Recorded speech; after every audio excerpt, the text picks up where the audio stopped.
Bonjour les amis, nouvelle vidéo aujourd'hui pour parler de la famille Rothschild et comment ne pas parler d'eux, déjà pour tout le mal bien sûr qu'ils font à l'humanité depuis le commencement et l'avènement de cette grande famille. On va voir aussi le plan qu'ils ont mis en place, mais c'est surtout que cette famille apparaît dans tous les documents déclassifiés de l'affaire Epstein, donc il est normal que je leur rende hommage et il est normal aussi d'aller comprendre comment cette famille fonctionne et le mal qu'elle incarne justement par son fonctionnement. Mais juste avant bien sûr de voir les extraits que je vais vous présenter aujourd'hui et d'écouter Edmond de Rothschild bien sûr, n'oubliez pas, j'ai besoin de votre soutien, donc n'oubliez pas de vous abonner, le pouce, le commentaire, le partage et le boost, si cela bien sûr est disponible.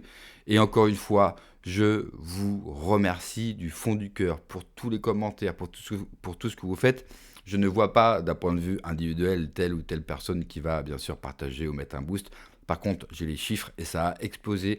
Votre soutien me fait chaud au cœur. Surtout que vous le savez tous, la chaîne est totalement en shadowban. Et donc, ce soutien que j'ai de votre part me fait chaud au cœur et me donne toute la force, bien sûr, pour continuer à essayer de fuiner, de faire ma petite fine. Alors, d'un point de vue modeste, bien sûr, car je suis personne et je n'ai pas les moyens d'un grand média, mais j'essaye d'enquêter et de vous offrir, bien sûr, le maximum d'informations. Allez, on écoute l'extrait et on en parle juste après. And Baron James, who was head of the Paris branch and the youngest of the five sons of Marie-Ange Rothschild, gave an astonishingly uninhibited description of the 19th century Rothschild policy of keeping it in the family.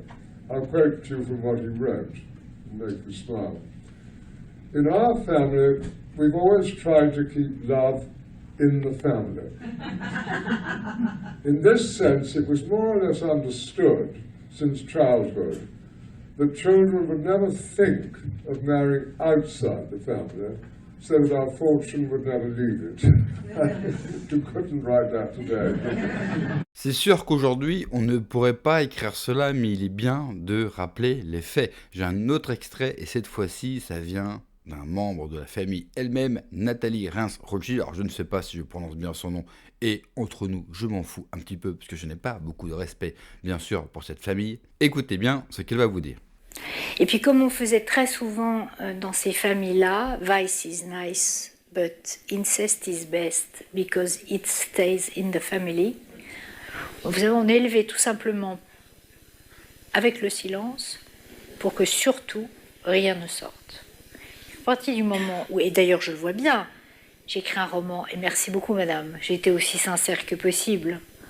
Mais au fond, j'ai écrit le 10e de ce que j'aurais pu écrire. J'avais sans arrêt des barrières, des balises, des phares qui s'allumaient. Je n'écrirais jamais. On parlait d'Alexandre Jardin. Évidemment que je suis contre le principe, mais même si je voulais, j'ai déjà l'impression d'avoir terriblement transgressé. Alors que par rapport à Christine Angot, c'est comme vous dites, c'est Martine à la plage. Donc. Mais on est élevé comme ça. Alors l'écriture, c'est une transgression. Mais c'est sûr que c'est pas dans les livres de Nadine que c'est très transgressif. Non, mais c'est pas des romans, vous voyez, c'est pas voilà. Mais on est élevé comme ça.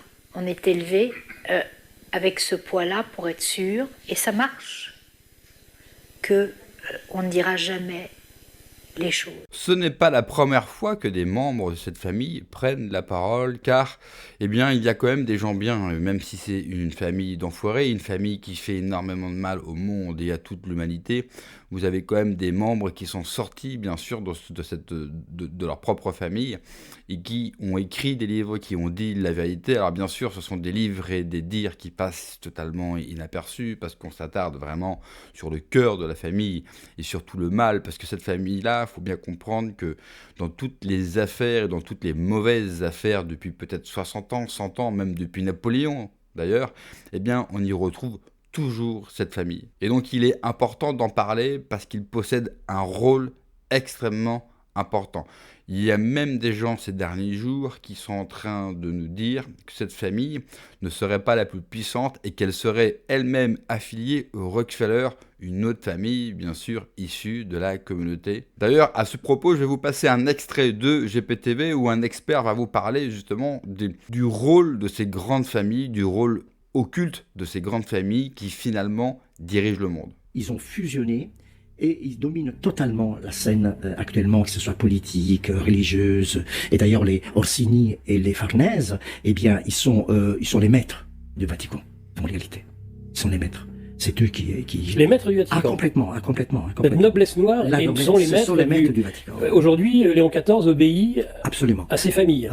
En plus d'obéir à la franc-maçonnerie du 33e degré. Bien sûr, mais de toute façon, dans la noblesse noire, plus ou moins, ils sont tous maçons. Hein. Et le pape gris, c'est Pietro Orsini. Il y a le pape gris, le pape noir et le pape blanc. Oui, le pape blanc, c'est le pape. Enfin, le pape blanc, c'est le pape noir, c'est le... qui est soumis au pape gris et au pape noir. Ah bon? Le pape gris, donc, c'est la famille de noblesse noire Orsini. Il s'appelle Orso Ier. Et c'est lui qui est, on peut dire, d'ailleurs, à chaque fois que les papes sont en visite officielle, hein, pour la première fois, eh bien, lui, il arrive toujours en premier pour saluer le pape. Donc c'est la soumission. C'est une grande famille italienne. C'est une grande famille italienne, oui. Banquier, financier. D'ailleurs, dans mon livre, j'ai montré la fortune colossale de ces gens-là. Tout appartient à ces gens-là, entre les Orsini et les Farnèse et tous les autres. Et alors les autres, vous pouvez nous donner les autres noms? Eh bien, les autres noms, je les ai donnés tout à l'heure, ce sont les Aldobrandini, ouais. Les Este, les Guelph, les Médicis, les Conti. Alors il y a les Médicis, les Conti. En France, nous avons les Plantagenets. Après, nous avons les Windsor. Les Windsor, ouais. Nous avons les Hanovre. Et nous avons les Habsbourg. On voit très bien le rôle de ces grandes familles, bien sûr, qui contrôlent le monde. Cela peut paraître évidemment totalement fou et complotiste de le dire, comme d'habitude, vous connaissez la musique et je n'ai pas peur d'être traité de complot. Là encore, dans les documents déclassifiés de Jeffrey Epstein, toutes ces familles-là y apparaissent. Et quand vous avez un mec comme Jeffrey Epstein, agent du Mossad et de la CIA, qui mène une des plus grandes opérations peut-être de l'histoire de corruption des élites, qui dit noir sur blanc, je travaille pour la famille Rothschild, cette famille Rothschild qui est liée aux familles que vous avez entendues, qui est liée de très près aux Rockefeller, qui ont un poids aussi extrêmement important, et notamment dans la sexualisation des enfants, eh bien, on peut réellement se demander qui dirige réellement le monde. Et en plus, on apprend que les familles-là, comme d'habitude, sont où? Dans les banques, dans la finance. C'est pour ça qu'à mon sens, il faut en finir avec le capitalisme tel que nous le connaissons aujourd'hui, parce que c'est lui réellement qui dirige le monde. Pour revenir à la famille Rothschild, Pierre Jovanovic était l'invité d'Idriss Abarkan et ils en ont parlé car une information est sortie hier, la famille Rothschild tente d'effacer toutes les preuves et tous les documents qui ont été déclassifiés qui parlent d'eux sur Internet. Écoutez bien. Qui a suffisamment de coronets pour coller une baffe au Rothschild? Parce que les révélations du dossier Epstein sont une baffe au Rothschild, c'est indéniable. Ils apparaissent 2000 fois. D'ailleurs, ils sont en train déjà de faire nettoyer leur présence dans ces dossiers. On voit aussi chaque jour. Ouais, chaque jour. On voit que chaque jour, le DOJ enlève, quand vous tapez Rothschild, vous avez de moins en moins de résultats. Mais bon, comme dirait Dieudo, tu vas devoir frotter Martine parce qu'il y avait 2000 mentions. Donc, il va falloir en enlever voilà, une par une.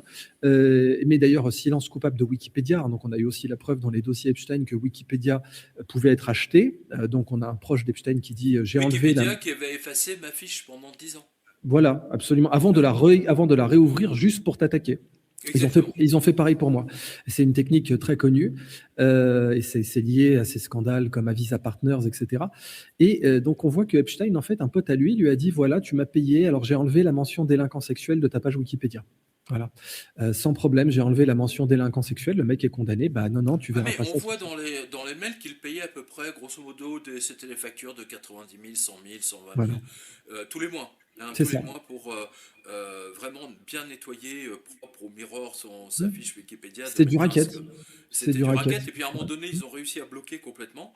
C'est-à-dire que plus personne pouvait éditer sa page. Ouais. Exactement. Comme la mienne d'ailleurs, personne ne peut éditer ma page. Et on voit vraiment bien sûr, on voit ce niveau de racket, c'est-à-dire que vraiment Wikipédia est corrompu jusqu'à l'os et les fichiers Epstein le démontrent, mais sans ambiguïté. J'irai pas à dire que Wikipédia est corrompu, je pense qu'en fait tout appartient à ces grandes familles.